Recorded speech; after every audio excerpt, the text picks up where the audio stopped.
প্রতিদিনের জীবনের ব্যস্ততার মধ্যে আমরা অনেক সময় ভুলে যাই জীবনের আসল মানে কি। সকাল থেকে রাত পর্যন্ত দৌড়ঝাঁপ, চিন্তা, ক্লান্তি আর প্রতিযোগিতার ভিড়ে হারিয়ে যায় আমাদের শান্তি। কিন্তু এমন একটা জায়গা আছে যেখানে শত শত বছর আগে থেকেই শান্তির বীজ রোপিত আছে, আর সেটাই হলো ভগবদ গীতা। শ্রীকৃষ্ণের মুখ নিঃসৃত সেই অমৃত বাণী আজও মানুষের মনকে আলো দেখায়, হৃদয়কে জাগিয়ে তোলে আর আত্মাকে স্থিরতা শেখায়। এই ভিডিও বা লেখার মাধ্যমে তুমি যদি কিছুক্ষণও সেই শান্তি অনুভব করো, তবে আমাদের পরিশ্রম সার্থক হবে।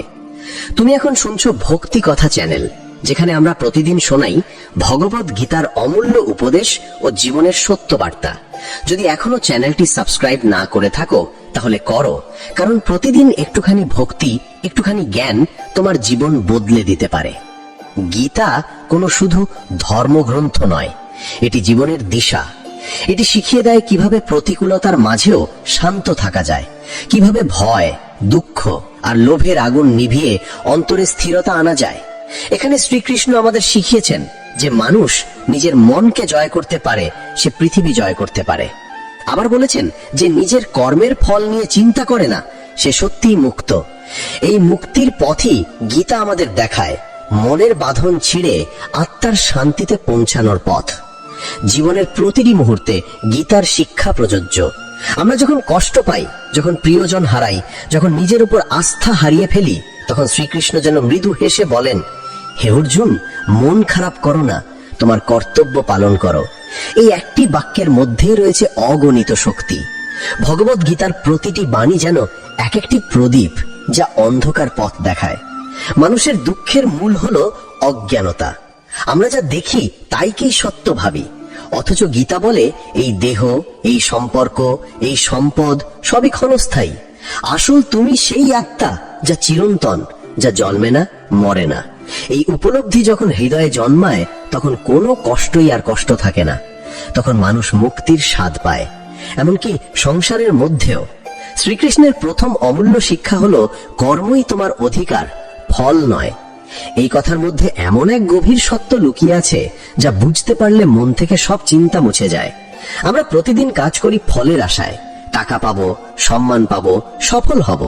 কিন্তু যখন সেই ফল পাই না, তখন হতাশা আসে।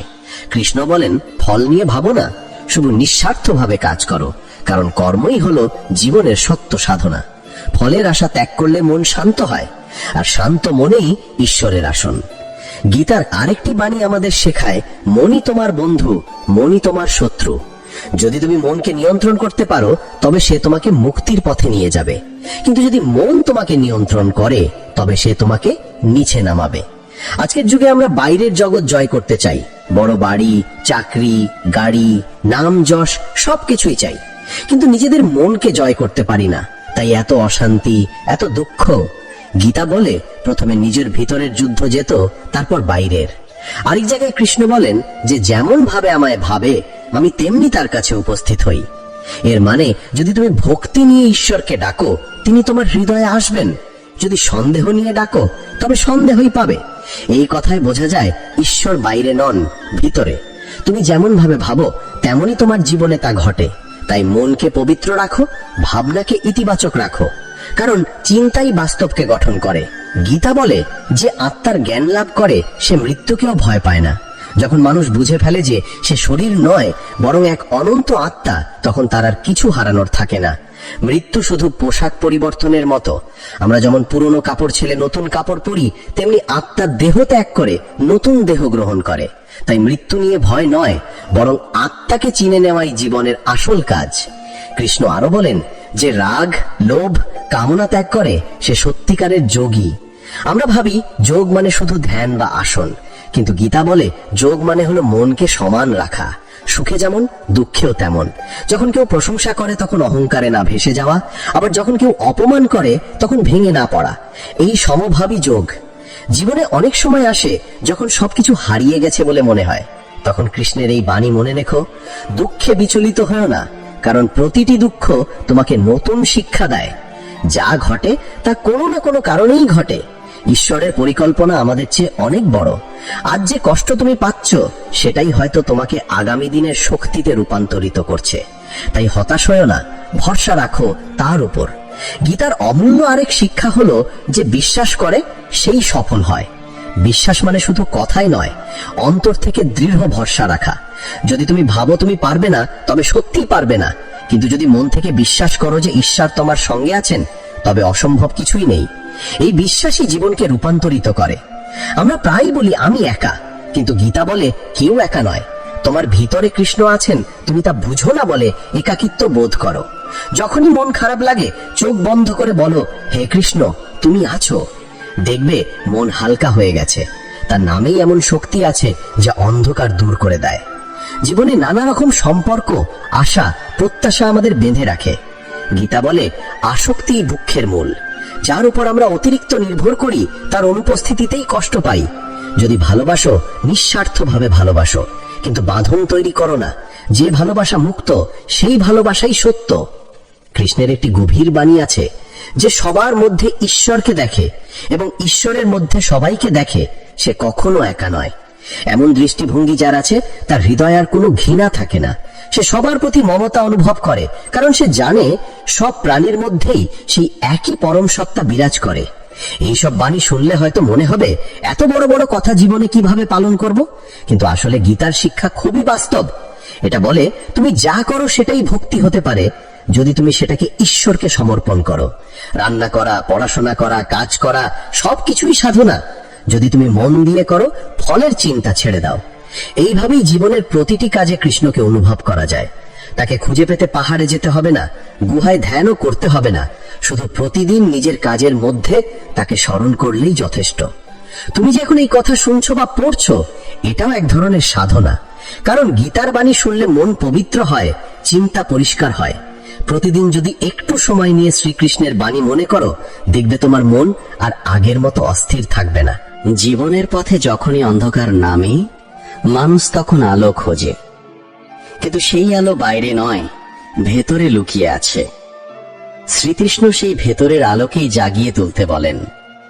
গীতা আমাদের শেখায়, আলো খুঁজে পেতে হলে অন্ধকারকে চিনতে হবে, ভয়কে মুখোমুখি হতে হবে, আর নিজের ভেতরের শক্তিকে জাগাতে হবে। শ্রীকৃষ্ণের এক বাণীতে আছে, যে ব্যক্তি কর্মের মধ্যে অকর্ম দেখতে পায় এবং অকর্মের মধ্যে কর্ম দেখতে পায়, সেই সত্যিই জ্ঞানী। এই কথাটার মানে অনেক গভীর। আমরা সাধারণত ভাবি কর্ম মানে কিছু করা, কিন্তু গীতা বলে আসল কর্ম হলো সেই কাজ যা আসক্তি ছাড়া করা হয়। যদি কেউ নিঃস্বার্থভাবে কাজ করে, মন থেকে ফলের চিন্তা ছেড়ে দেয়, তবে সে কর্ম করেও আসলে অকর্ম করে। আবার যে অলস বসে থেকেও মনের মধ্যে লোভ, রাগ, হিংসা পুষে রাখে, সে যদিও কিছু না করে, তবুও সে কর্মফল ভোগ করে। তাই আসল জ্ঞানী সেই যে প্রতিটি কাজে সচেতন, নিঃস্বার্থ আর শান্ত। মানুষের মন সবসময় দুই দিক টানে, ভালো ও মন্দ, শান্তি ও অস্থিরতা, বিশ্বাস ও সন্দেহ।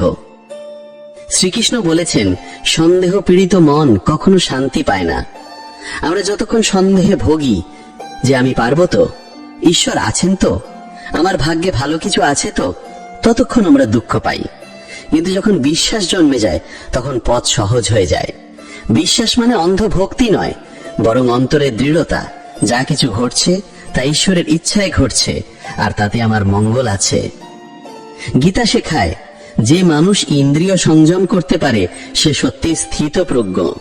আমরা প্রায় বাইরের জিনিসে সুখ খুঁজি, খাবার, অর্থ, আনন্দ, সম্পর্ক, কিন্তু এগুলি সবই ক্ষণস্থায়ী। আজ আছে, কাল নেই। তাই যে মানুষ নিজের ইন্দ্রিয়কে নিয়ন্ত্রণে রাখতে পারে, সে বাইরের প্রলোভনে ভেসে যায় না। তার আনন্দ ভেতর থেকে আসে, আর সেই অভ্যন্তরীণ আনন্দই হলো আসল শান্তি। একবার ভেবে দেখো, আমরা যখন কারোর প্রশংসা শুনি তখন কত খুশি হই, আর যখন কেউ সমালোচনা করে তখন মন ভেঙে যায়। কিন্তু গীতা বলে, যে সুখে দুঃখে সমান সেই প্রকৃত যোগী। যে নিজেকে বাইরের মতামতের উপর নির্ভরশীল করে রাখে না, সেই মুক্ত। কারণ তার সুখ অন্যের হাতে নয়, নিজের ভিতরে। এই অবস্থায় পৌঁছানো কঠিন, কিন্তু অসম্ভব নয়। ধীরে ধীরে প্রতিদিন একটু একটু করে মনকে শান্ত করতে পারলেই সেই স্থিতি আসে। গীতায় কৃষ্ণ আরো বলেন, যে মানুষ নিজের কর্তব্যকে ভালোবাসে, সে ঈশ্বরের সেবা করে। আমরা অনেক সময় ভাবি ঈশ্বরের সেবা মানে মন্দিরে ফুল দেওয়া বা নাম জপ করা, কিন্তু কৃষ্ণ বলেন নিজের কর্তব্য মন দিয়ে করা সেটাই ভক্তি। তুমি শিক্ষক হলে ভালো পড়াও, শ্রমিক হলে মন দিয়ে কাজ করো, মা হলে সন্তানকে ভালোবাসো। এই সাধারণ কাজগুলি তখন পূজা হয়ে যায়। জীবনের প্রতিটি কাজ যদি ভক্তিভাবে করা যায়, তাহলে সাধারণ জীবনও হয়ে ওঠে এক মহাযজ্ঞ। কৃষ্ণ বলেন, যে যা কিছু খায়, দান করে বা করে, সবই আমায় সমর্পণ করুক। এই সমর্পণই মুক্তির পথ। যখন তুমি প্রতিটি কাজ ঈশ্বরকে উৎসর্গ করো, তখন অহংকার চলে যায়। তখন আর নিজের জন্য কাজ করছো না, বরং তার জন্যে। আর এই মনোভাবেই আসে শান্তি। একবার অর্জুন ভয় পেয়েছিল যুদ্ধে আপনজনদের হত্যা করতে হবে। সে বলেছিল, হে কৃষ্ণ, আমি পারবো না। তখন কৃষ্ণ বলেছিলেন, তুমি শুধু একটি যন্ত্র মাত্র, তোমার কর্তব্য পালন করো, ফল আমি দেখব। এই শিক্ষা আমাদের প্রতিদিনের জীবনের জন্য সমান প্রযোজ্য। আমরা অনেক সময় ভাবি সবকিছু আমিই করছি, আমি ঠিক করছি, কিন্তু আসলে আমরা সবাই তার যন্ত্র মাত্র। তিনি আমাদের মাধ্যমে কাজ করাচ্ছেন। তাই অহংকার করার কিচ্ছু নেই, ভয় পাওয়ার কিচ্ছু নেই। আমরা শুধু আমাদের কর্তব্য পালন করব, বাকি সব তার হাতে। কৃষ্ণের এক দারুণ বাণী আছে, যে ব্যক্তি সব প্রাণীর মধ্যে সমতা দেখে, সেই আমায় দেখে। এখানে গীতার মানবতাবোধ। যে মানুষ অন্যের কষ্টে নিজের কষ্ট দেখতে পায়, যে অন্যের সুখে আনন্দ পায়, সে সত্যিই ভগবানের পথে চলছে। আজকের পৃথিবীতে যদি এই একটি শিক্ষা আমরা মেনে চলতে পারি, তাহলে ঘৃণা, হিংসা, যুদ্ধ সবই মুছে যাবে। মানুষের জীবনে তিনটি শক্তি কাজ করে, সত্য, রজ আর তম। গীতা বলে, সত্য মানে জ্ঞান ও শান্তি, রজ মানে কামনা ও কর্মপ্রবণতা, আর তম মানে অন্ধকার ও অলসতা। যে মানুষ সত্যগুণে স্থির থাকে, সে শান্ত ও জ্ঞানী। কিন্তু রজ আর তমের প্রভাব পড়লে মন অস্থির হয়। তাই কৃষ্ণ বলেন, নিজের মধ্যে সত্যগুণ বাড়াতে হবে, অর্থাৎ জ্ঞান, দয়া, সহানুভূতি ও সংযম চর্চা করতে হবে। একদিন সবাই বুঝবে সুখ বাইরের কিছু নয়। গীতা বলে, সুখ সেইজন পায় যার মন নিজের মধ্যে শান্ত। বাইরের জগতে যত খুঁজো না কেন, স্থায়ী সুখ পাবে না। কারণ সুখ কোনো বস্তু নয়, এটা একটা অবস্থা, মনের অবস্থা। যদি মন শান্ত, সন্তুষ্ট আর কৃতজ্ঞ থাকে, তাহলে তোমার চারপাশে স্বর্গ নেমে আসবে। মানুষ প্রায় অতীত নিয়ে অনুতাপ করে, ভবিষ্যৎ নিয়ে ভয় পায়। গীতা শেখায়, বর্তমানেই বাঁচো। অতীত চলে গেছে, ভবিষ্যৎ এখনো আসেনি, একমাত্র বর্তমানই সত্য। যদি তুমি এই মুহূর্তে মন দিয়ে বাঁচতে শেখো, তাহলে তোমার সব কষ্ট মুছে যাবে। গীতা বলে, যে ঈশ্বরে ভক্ত, সে কোনো কষ্টে ভয় পায় না। ভক্তি মানে শুধু গান গাওয়া নয়, বরং সেই বিশ্বাস যা কিছু ঘটছে সবই তাঁর ইচ্ছা। যখন এই ভরসা মনে জন্মায়, তখন জীবনের ঝড়ও শান্ত মনে সহ্য করা যায়। শ্রীকৃষ্ণ আরো বলেন, যে ব্যক্তি নিজের অন্তরাত্মার সাথে যুক্ত, সে বাইরের কোনো সুখের প্রয়োজন বোধ করে না। অর্থাৎ ভিতরের শান্তি প্রকৃত সম্পদ। যার হৃদয়ে ঈশ্বরের উপস্থিতি, সে দারিদ্রতেও ধনী, আর যার মন অস্থির, সে ধনবান হয়েও দরিদ্র। জীবনে অনেক সময় আসে যখন আমরা ভাবি সব শেষ, কিন্তু কৃষ্ণ বলেন, যা ঘটেছে ভালোই ঘটেছে, যা ঘটছে ভালোই ঘটছে, যা ঘটবে তাও ভালোই ঘটবে। এই বাক্যটি যদি সত্যি মেনে নেওয়া যায়, তাহলে মন কখনো দুঃখ পাবে না। কারণ তখন বুঝবে প্রতিটি ঘটনার পিছনে ঈশ্বরের পরিকল্পনা আছে। আমরা যত বড় হই, ততই অহংকার জন্মায়। কিন্তু গীতা বলে, অহংকারী পতনের মূল। যেভাবে আমি, আমার, আমিই করলাম, সে আসলে অন্ধকারে ঢুকে যায়। কিন্তু যেভাবে সবই তার ইচ্ছা, সে মুক্তি পায়। অহংকারকে ত্যাগ করে বিনয়ী হতে শেখা গীতার অন্যতম শিক্ষা। আরেকটি বাণী আছে, যে ব্যক্তি অন্যকে কষ্ট দেয় না, সে ঈশ্বরের প্রিয়। মানুষের আসল ধর্ম হলো দয়া। দয়া মানে দুর্বল হওয়া নয়, বরং শক্তির সঠিক ব্যবহার। যে ক্ষমা করতে পারে, সেই শক্তিশালী। কারণ প্রতিশোধ নেওয়া সহজ, কিন্তু ক্ষমা করা কঠিন। গীতার শিক্ষায় ভালোবাসা মানে নিঃস্বার্থ দান। কৃষ্ণ বলেন, প্রত্যেককে তাদের যোগ্যতা অনুসারে ভালোবাসো, কিন্তু আসক্ত হইও না। ভালোবাসো, যত্ন নাও, সাহায্য করো, কিন্তু মনে রেখো, সবাই ঈশ্বরের সন্তান, কেউ তোমার সম্পত্তি নয়। এই উপলব্ধি মুক্ত ভালোবাসার শুরু। অবশেষে গীতার একটি মহাশিক্ষা, যে ব্যক্তি ঈশ্বরে আত্মসমর্পণ করে, সে কখনো হারায় না। সমর্পণ মানে হাল ছেড়ে দেওয়া নয়, বরং বিশ্বাস রাখা যে আমি যা করছি সেটি ঈশ্বরের নির্দেশে করছি। এই সমর্পণের মধ্যে যে শান্তি আছে তা অন্য কোথাও নেই। শ্রীকৃষ্ণের বাণী শুধু ধর্ম নয়, এটি মনোবিজ্ঞানও। এটি আমাদের শেখায় কিভাবে জীবনের চাপ, কষ্ট ও ভয় মোকাবেলা করতে হয়। প্রতিটি পরিস্থিতিতে নিজেকে স্থির রাখার উপায়ই গীতার শিক্ষা। প্রতিদিন সকালে বা রাতে যদি গীতার কয়েকটি বাণী স্মরণ করো, দেখবে তোমার মন আস্তে আস্তে পরিবর্তিত হচ্ছে, চিন্তা কমছে, রাগ হিংসা কমছে, আর হৃদয়ে জন্ম নিচ্ছে এক অদ্ভুত শান্তি। জীবনের পথে যত এগিয়ে চলি ততই বুঝতে পারি ভগবদ গীতার শিক্ষা শুধু অতীতের কোনো ধর্মগ্রন্থ নয়, এটি এক জীবন্ত পথনির্দেশ। প্রতিটি মুহূর্তে, প্রতিটি শ্বাসে, প্রতিটি সিদ্ধান্তে গীতার জ্ঞান আমাদের সাহায্য করতে পারে। মানুষ প্রায়ই ভাবে গীতা পড়তে হবে শুধু ধর্মের জন্য বা মৃত্যুর পরে মুক্তির জন্য, কিন্তু গীতার মূল শিক্ষা হলো এই জীবনেই মুক্ত হও, এখানেই শান্তি পাও। আমরা সবাই সুখ চাই, কিন্তু সেই সুখকে খুঁজে বেড়াই বাইরে সম্পদে, সম্পর্কে, সাফল্যে। যত বেশি পাই ততই মনে হয় আরো কিছু দরকার। কিন্তু কৃষ্ণ বলেন যে মানুষ তুষ্ট সেই ধনী। তুষ্টি মানে অলসতা নয়, বরং এক রকমের শান্তি যেখানে তুমি জানো যা আছে তাই যথেষ্ট। তুষ্ট মানুষ কখনো হিংসা করে না, কখনো অহংকার করে না। সে নিজের জীবনে যা আছে সেটাতেই ঈশ্বরকে দেখে। আমরা প্রতিদিন যত কাজ করি তাতে অনেক সময় মন থাকে না। গীতা বলে যে ব্যক্তি সম্পূর্ণ মনোযোগ দিয়ে কাজ করে সে ঈশ্বরের ধ্যান করে, অর্থাৎ মন দিয়ে কাজ করাই ভক্তি।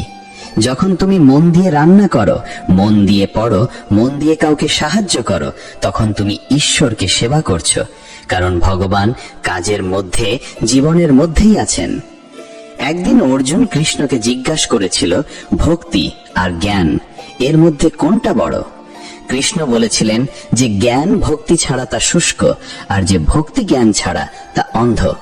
অর্থাৎ জ্ঞান ও ভক্তি দুটোই প্রয়োজন। জ্ঞান আমাদের ভুল থেকে দূরে রাখে, আর ভক্তি আমাদের হৃদয়কে কোমল রাখে। যদি জ্ঞান থাকে কিন্তু হৃদয় কঠিন হয়, তবে মানুষ অহংকারে ডুবে যায়। আবার শুধু ভক্তি থাকলে কিন্তু জ্ঞান না থাকলে মানুষ অন্ধবিশ্বাসে পড়ে। তাই কৃষ্ণ বলেন দুটোকে একসঙ্গে রাখো।